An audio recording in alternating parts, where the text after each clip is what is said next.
इसलिए कहता हूं कि गंगा जी आए हो ना तो केवल तन को ही ना धुल लेना। किसे धुलोगे? मन को। तन को धोया मगर मन को धोया नहीं, बाद गंगा नहाने से क्या फायदा। तन को धोया मगर मन को धोया नहीं, बाद गंगा नहाने से क्या फायदा। तन को धोया मगर मन को तो धोया ही नहीं, तो क्या धोएंगे? क्या धोएंगे मेरी माँ? मन को। अच्छा ये बताओ, धुलना किसे चाहिए? तन को धुलने की जरूरत है, तन को साफ करने की जरूरत है।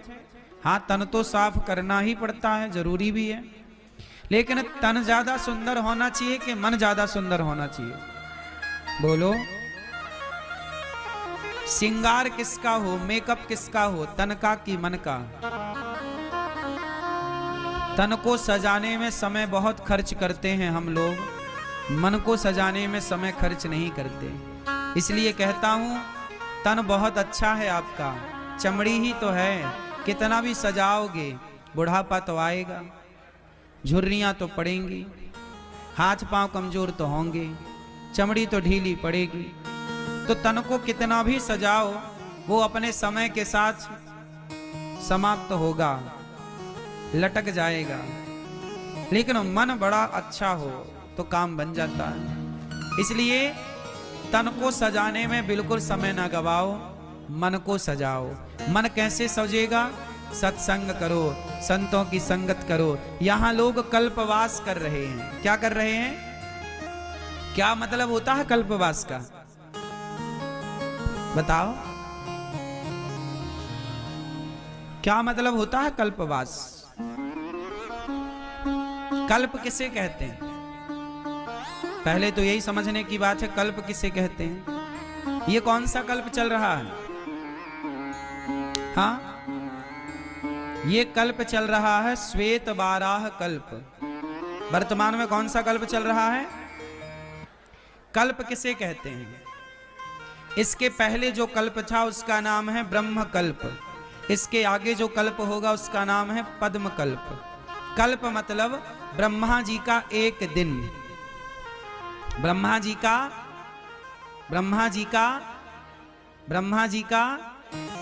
एक दिन। अच्छा, ब्रह्मा जी की एक दिन कितना बड़ा होता है? ब्रह्मा जी के एक दिन को एक कल्प कहते हैं। अच्छा, ब्रह्मा जी का एक दिन कितना बड़ा होता है? ब्रह्मा जी के एक दिन में 1000 बार चतुर्युग बीत जाते हैं। सतयुग, त्रेता, द्वापर, कलयुग। कितने बार राउंड लगा लेते हैं? जैसे सोमवार से लेकर के रविवार तक एक सप्ताह में कितने दिन बीत जाते हैं? 7 दिन बीत गए तो एक सप्ताह हुआ। हाँ या ना? 4 सप्ताह बीत गए तो एक महीना हो गया लगभग, है ना? जैसे एक सप्ताह मतलब 7 दिन, ऐसे एक कल्प मतलब ब्रह्मा जी का एक दिन। ब्रह्मा जी का एक दिन कितना बड़ा? ब्रह्मा जी के एक दिन में जैसे हमारा एक दिन कितना बड़ा होता है, आपका एक दिन कितना बड़ा होता है? हाँ, हमारा एक दिन होता है 12 घंटे का, एक रात होती है 12 घंटे की, तो दिन रात का चक्कर हो गया 24 घंटे का। जैसे हमारा एक दिन रात 24 घंटे की होती है, उसी तरह ब्रह्मा जी का एक दिन रात एक कल्प मतलब 1000 बार चतुर्युग बीत जाते हैं। सतयुग, त्रेता, द्वापर, कलयुग, सतयुग, त्रेता, द्वापर, कलयुग, 1000 बार। 1000 बार जब राउंड लगाते तब ब्रह्मा जी का एक दिन होता है। ऐसे ब्रह्मा जी की 100 साल की आयु है। अभी ब्रह्मा जी लगभग 50 वर्ष से अधिक के हो गए हैं। और यह जो कल्प चल रहा है, एक कल्प में 14 मनवंतर होते हैं। ये कौन सा मनवंतर चल रहा है? वैवस्वत मनवंतर। ये वैवस्वत मनवंतर का 28वां कलयुग चल रहा है। एक मनवंतर में 73 चतुर्युग होते हैं। आप उलझ जाओगे इतना सब सुन करके। मैं सीधी सीधी बात कहूं कि कल्प का मतलब होता है, जैसे कलयुग की उम्र कितनी है? 4,32,000 वर्ष। कलयुग कितना बड़ा है? कलयुग से ठीक दुगना है द्वापर, 8,64,000 वर्षों का।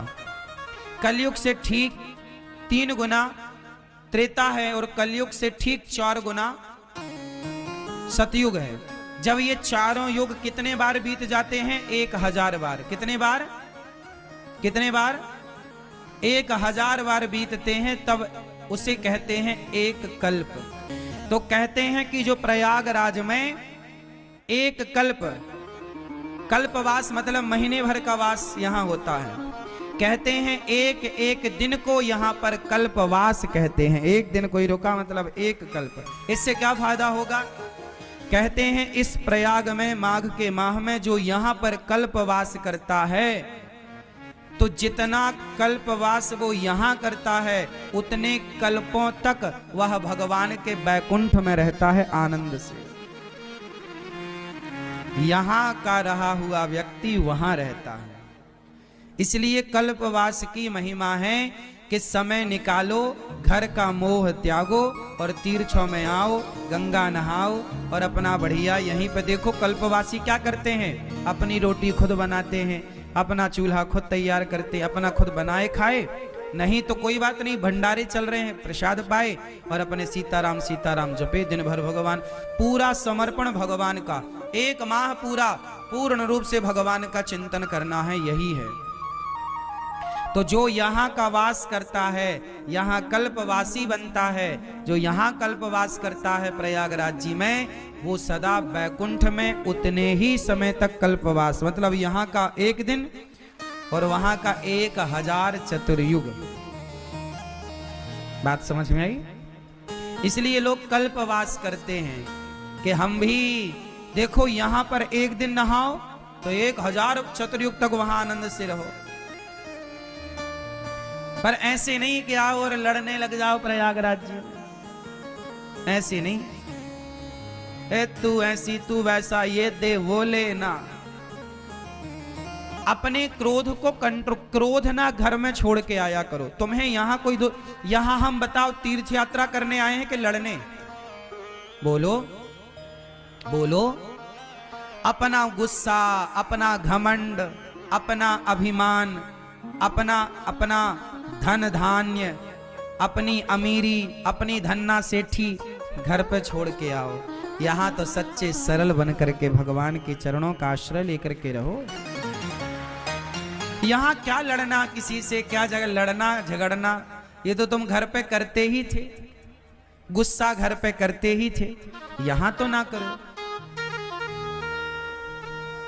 गुस्सा करना चाहिए? गुस्सा तो कहीं भी नहीं करना चाहिए। थोड़ी सहन शक्ति होनी भी चाहिए, हाँ या ना?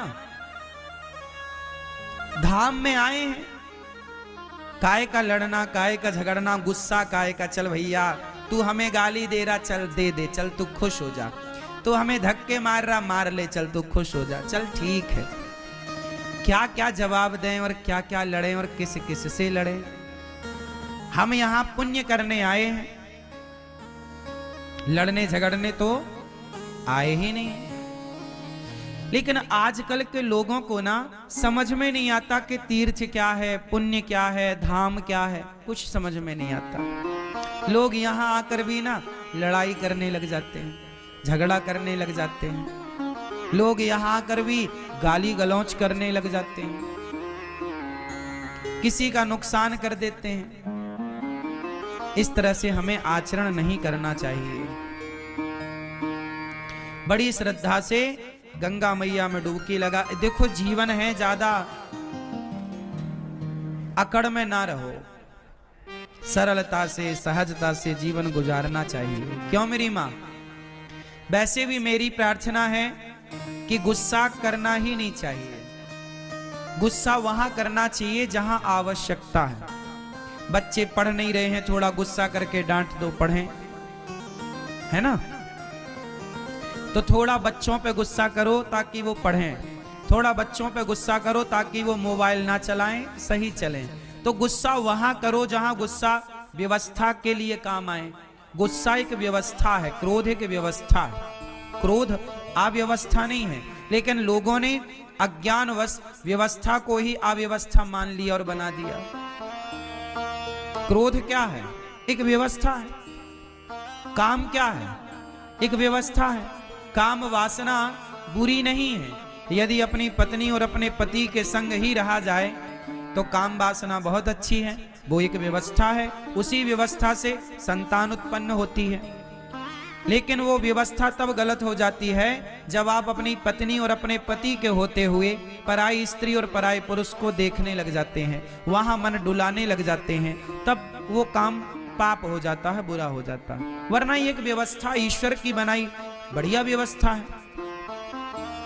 लेकिन आजकल लोग समझते नहीं, अक्ल है नहीं, समझ है नहीं। पत्नी पति के होते हुए भी पराई स्त्री पराई पुरुष को लोग ताकते रहते, तुझको सांझ सवेरे दिन भर ताक रहे हैं। तीर्थराज में आकर के भी लोग काम वासना से स्त्रियों को देख रहे हैं, काम वासना से पुरुषों को देखा जा रहा है। तो ये धाम में आकर के यदि तुम्हारी वासना अभी भी पर नारी पर पुरुष में है तो फिर गंगा कितना भी नहाओ फायदा नहीं है। खेल मेरी माँ शरीर का। एक बार क्या हुआ, एक बार शंकर जी ने और पार्वती मैया ने कहा कि प्रभु ये भीड़ कहां जा रही है, इतने लोग, लाखों नहीं करोड़ों। शंकर जी बोले जा रहे हैं सब लोग कुंभ नहाने। तो पार्वती मैया बोली अरे ये तो सब बड़े पुण्यात्मा हैं। शंकर जी बोले नहीं, ये जा जरूर रहे हैं, लेकिन ये देखने और दिखाने जा रहे हैं। चलो देख आवे कितना बड़ा मेला भरा है, और दिखाने के जी हम भी गए थे, तुम तो गए नहीं। तो ये देखने और दिखाने जा रहे हैं। पार्वती जी बोली नहीं, ये तो सब भक्त हैं और बड़ी श्रद्धा से जा रहे हैं। प्रभु इन सबको दर्शन दो, जितने भी कुंभ नहा रहे हैं सब पर कृपा करो, सब अच्छे लोग हैं। शंकर जी बोले चलो पार्वती जी आप कह रही हो तो हम चेक कर लेते हैं कि इनमें से कितने लोग कुंभ नहाने आए हैं, कितने लोग पवित्र विचारों से आए हैं, चेक करते हैं। तो जहां से सारे लोग आ रहे थे तो उसी रास्ते पर शंकर और पार्वती एक बुढ़ा बुढ़ी बन करके शंकर जी एक गड्ढे में गिर गए। गड्ढा था गंदा शहर का, वहां पे मलमूत्र इकट्ठा होता था, तो वो गड्ढे में गिर गए। अब गड्ढे में गिरे हैं और गंदगी लगी है शरीर पर। माता पार्वती बूढ़ी सी बन गई। ओ जो गुजरते जाएं, ओ बहन, ओ मैया, ओ भैया, हमारे पति गिर गए हैं, थोड़ा बचा लो, हमारे पति की मदद करो, हमारे पति की मदद करो। देखो उन्हें बड़ा कष्ट है, वह बड़ी भूख लगी है और वो ठंडे में सिकुड़ रहे हैं और वो कष्ट पा रहे हैं, गड्ढे में हमसे निकल नहीं रहे हैं, आप जरा मदद करो। तो लोग बोले अरे हमारे गंगा नहाने का टाइम हो रहा है, हम गंगा नहाने जा रहे हैं। हाँ, ये सब क्या गंदगी मचा रखी तुमने। शंकर जी पार्वती जी से बोले देख लो ये गंगा नहा रहे हैं, किसी की मदद कर नहीं रहे हैं और गंगा नहा रहे हैं। पार्वती जी बोली प्रभु कोई तो आएगा। हाँ हाँ कोई आएगा, सबसे कहो। अब पार्वती जी सबसे कह रही हैं भैया हमारे पति जरा कष्ट में हैं, जरा गिर गए हैं, जरा उठाओ, जरा इनकी दवाई कराओ, जरा इनका ख्याल रख लो, हमसे भी चला नहीं जा रहा है। सारे लोग बोले हम तो गंगा नहाने आए हैं, गंगा नहाएंगे, कहाँ तुम फंसा रहे हो, चलो। एक नौजवान लड़का आया, पार्वती मैया बोली भैया हमारे पति को जरा निकालो, गिर गए हैं। बोला हाँ हाँ चलो निकालते। वो आया शंकर जी की मदद करने। शंकर जी की जब मदद करने आया तो शंकर जी बोले, भैया यदि तुम हमें निकालने के लिए इस गड्ढे में आओगे तो हम तो निकल जाएंगे, पर तुम फंस जाओगे। तो वो नौजवान बोला, अच्छा हम फंस जाएंगे? हाँ फंस जाओगे। तो बोला, अच्छा एक काम करो, फिर तुम ही फंसे रहो, हम जा रहे हैं। वो नौजवान वहां से चला गया। कौन फंसे? पार्वती जी देखती रही, कोई नहीं आया। आखिरी में कोई एक सज्जन आए, एक सदगृहस्थ आए, पति पत्नी। जब पति पत्नी आए तो उनसे कहा पार्वती मैया ने कि मेरे पति फंसे पड़े हैं दलदल में, जरा बचाओ। वो गृहस्थ पति बोला, पुरुष बोला कि जी अभी मैं बचाता हूं। शंकर जी बोले कि यदि तुम यहां हमें बचाने आओगे तुम फंस जाओगे। तब उस आदमी ने कहा कि महाराज मैं भले फंस जाऊं, मुझे भले कष्ट हो, पर आपको कष्ट ना हो। मैं फंसूं तो फंसूं, आप ना फंसे। मैं कष्ट उठाऊं तो उठाऊं, आप ना उठाएं। ये कहकर के वो आदमी उस गड्ढे में कूदा, शंकर जी को कंधे पर बिठाया, जोर लगाया, उठाया, बाहर किया। और जब बाहर किया तो शंकर जी ने भी उसे बाहर किया। और जब बाहर किया तो भगवान शिव ने पार्वती जी से कहा, देखो इस पूरे कुंभ में केवल ये आदमी कुंभ नहाने आया है, ये परिवार कुंभ नहाने आया। हम लोग किसी की मदद नहीं कर रहे हैं, किसी की हेल्प नहीं कर रहे हैं। किसी की मदद करना यही तो सबसे बड़ा स्नान है। ना जाने किस रूप में नारायण मिल जाएं। कोई आपसे कहे कि भैया हमारी थोड़ी मदद कर दो, तो वो भगवान के रूप में ही तो आपसे मदद मांग रहे थे, आपकी परीक्षा लेने के लिए। इसलिए ये बात केवल मैं कुंभ के लिए नहीं बोल रहा हूं। कहीं भी जाओ, घर पे भी रहो, गांव में भी रहो, गली में भी रहो, अपने शहर में भी रहो, तो सबकी मदद करो। शंकर जी बोले कि तुम फंस जाओगे इस गड्ढे में। बोले फंस जाऊं, कोई बात नहीं। जो स्वयं दुखी होकर औरों का दुख दूर करता है वही सबसे बड़ा भक्त है। शंकर जी ने कहा तुम थोड़ी दुखी होगे। शंकर जी ने उसे दर्शन दिया। और दर्शन क्या दिया?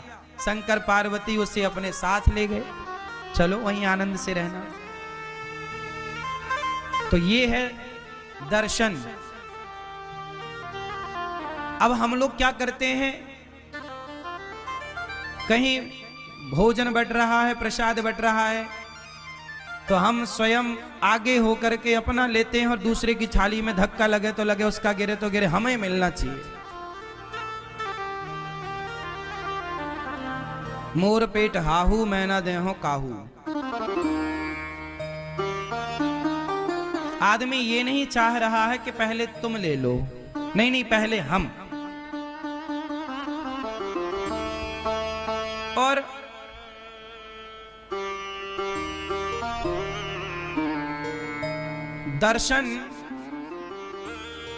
दर्शन का मतलब लोग समझ ही नहीं रहे। धाम में आओ ना, प्रयाग जी में आओ, वृंदावन आओ, यमुना जी आओ, अयोध्या जी जाओ, जहां भी जाओ वहां क्या करना चाहिए? अच्छा ये बताओ, गंगा जी में जब आप डुबकी लगाए तो किस तरफ मुंह करके डुबकी लगाए? स्नान कैसे करना चाहिए? सुनो, स्नान करने की भी एक विधा है। तीर्थों में स्नान कैसे करना चाहिए? सुनो, सबसे पहले गंगा जी जाओ तो जाओ कैसे, पहले ये समझो। अपने कमरे में ही फ्रेश हो करके आधा स्नान अपने कमरे में कर लो। फ्रेश हो जाओ, थोड़ा आधा स्नान कर लो, क्योंकि गंगा अपने आप में एक मंदिर है। गंगा अपने आप में कौन है? मंदिर। तो मंदिर में हम बिना नहाए जाते हैं कि नहा कर? तो गंगा जी जाने के पहले अपने कमरे में मलमूत्र से निवृत्त होकर के मंजन ब्रश कर लो कमरे में, यहीं पे जो व्यवस्थाएं हैं तंबू में, और स्नान कर लो। आधा, क्योंकि शौच करने के बाद नहाना चाहिए, तो कमरे में आधा नहा लो। जो कपड़े पहनकर शौच करो वो कपड़े गीले करना चाहिए, वही कपड़े पहनकर नहीं। तो शौच करने के बाद नहा लो आधा, फिर नहा करके आप फिर गंगा जी जाओ। नहा करके आधा नहा लो, फिर गंगा जी जाओ पवित्र हो करके। फिर वहां जाके सबसे पहले गंगा मैया को प्रणाम करना चाहिए। जाके ये नहीं सीधे पांव डाल दे, नहीं, सबसे पहले गंगा जी के पास बैठ के हाथ से गंगा मैया का पहले तो मस्तक झुकाकर गंगा मैया को प्रणाम करो, फिर हाथों से थोड़ा जल उठाकर सबसे पहले अपने मस्तक पर डालो। कहाँ डालो? अपने मस्तक पर जल डालो। हे गंगा मैया हमारे माथे पर विराजिए। हे गंगा मैया आपकी कृपा से सदा सब लोग सुखी रहें, सब प्रसन्न रहें। और हे गंगा मैया हमारी भक्ति दिनों दिन बढ़े, हम सदा प्रभु का स्मरण करते रहें। एक क्षण के लिए मैं भगवान को कभी भूलूं नहीं। हे गंगा मैया मैं भगवान को कभी भूलूं नहीं। हे नाथ मैं आपको कभी भूलूं नहीं। हे गंगा मैया आखिरी सांस तक मैं आपका दर्शन करने आती रहूं, अपने पांव से चलकर अपनी आंखों से आपको देखती रहूं, और आपकी कृपा से आपका दर्श परस करते, भगवान का नाम सुनते सुनते, भगवान की कथा सुनते सुनते मेरे प्राण जाए मैया, यही वरदान दो। आपका नाम जपते जपते, भगवान का गुणगान गाते गाते प्राण जाएं। और ये जो बाल बच्चे हैं, बाल गोपाल हैं, बच्चे हैं, ये भी बड़े होकर सदा आपके प्रति श्रद्धा का भाव रखें, ये भी आपके प्रति प्रेम रखें। गंगा मैया को प्रणाम करो। प्रणाम करके फिर जिस तरफ से गंगा जी की धार आ रही है, किस तरफ से? जिस तरफ से गंगा जी की धार, जिस तरफ से गंगा जी की धारा आ रही है उस तरफ मुंह करना चाहिए। जिस तरफ गंगा जी की धारा, जैसे धारा इस तरफ से आ रही है, बहकर इस तरफ जा रही है, तो जिस तरफ धारा आ रही है उस तरफ मुंह करके और फिर गंगा मैया को प्रणाम करते हुए स्नान करना चाहिए, डुबकी लगानी चाहिए। और डुबकी कैसे लगानी चाहिए? पहली डुबकी अपने माता के लिए कि ये डुबकी का पुण्य मेरी माँ को मिले जिसने मुझे धरती पर भेजा है। दूसरी डुबकी अपने पिता के लिए, तीसरी डुबकी अपने पूर्वजों के लिए, चौथी डुबकी अपने बच्चों के लिए कि बच्चे इसका पुण्य पाएं, और पांचवी डुबकी अपने लिए। और ये दास अनिरुद्ध तो जब गंगा जी नहाने जाते हैं ना, तो हम केवल माता पिता और पूर्वजों की नहीं, कथा सुनने जितने भक्त आते हैं, जितने शिष्य हैं, जितने भक्त सुनते हैं कथा, हम सबके नाम की डुबकी लगा लेते हैं। प्रभु ये हमारे सभी भक्तों को इस पुण्य का लाभ मिले, और गंगा मैया जो नहीं आ पाए उन भक्तों की भी एक डुबकी ये दास अनिरुद्ध लगा लेता है कि जो भक्त गौरी गोपाल से जुड़े, जो रामानुज परिवार से जुड़े हैं, जो श्री संप्रदाय से जुड़े हैं, जो जाने अनजाने में टीवी पर भी भागवत सुन लेते हैं, यूट्यूब पर भी भागवत सुनते हैं, जो गौरी गोपाल भगवान के प्रति थोड़ी सी भी आस्था रखते हैं, उन सबके लिए ये दास अनिरुद्ध डुबकी लगाता है। और जो लोग दास अनिरुद्ध को गाली देते हैं, उल्टा सीधा कहते हैं, उनके नाम की भी एक डुबकी लगा लेते हैं कि उनको भी भगवान सद्बुद्धि दें। गंगा मैया उनका भी पुण्य बढ़ाएं, उनकी भी शक्ति बढ़ाएं, ताकि वो सदा गाली देते रहें।